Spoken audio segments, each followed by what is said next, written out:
સાહેબ હમણાં કહેતા હતા 2 વર્ષની અંદર જીતુભાઈ અમરેલી તાલુકાના 2 વર્ષમાં પહેલા આગલા વર્ષનું પેકેજમાં 22,000 કરતા વધારે ખેડૂતના ખાતામાં પૈસા આવ્યા અમરેલી તાલુકાના.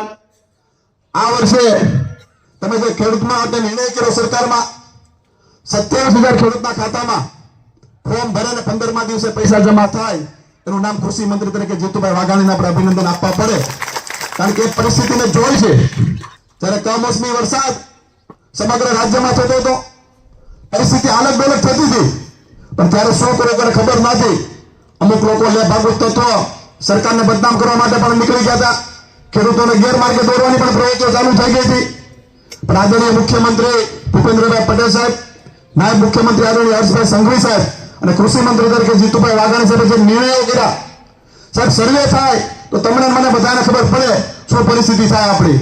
કોઈ પણ પ્રકારનું સર્વે કર્યા વગર માનનીય કૃષિ મંત્રી દ્વારા નિર્ણય કરવામાં આવે સરકારમાં, એક પણ ખેડૂતના ખેતરમાં આપણે સર્વે નથી કરવાનું.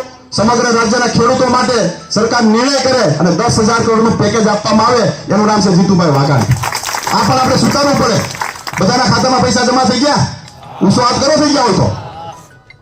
કોઈ સર્વે કરવા આવ્યા હતા સાહેબ? અમારે તો આગલા વર્ષનું પેકેજ એવું હતું. અમારે અમરેલી તાલુકામાં લગભગ 30-35 વર્ષે ખેડૂતના ખાતામાં સીધા પૈસા આવ્યા છે. બરોબર ને? પાકું ને? તો ખોખારો મારી એક જીતુભાઈને વધાવો તાળીઓ નહીં. આ પ્રકારની કામગીરી જ્યારે સરકાર કરતી હોય, સરકારના કૃષિ મંત્રી આપણે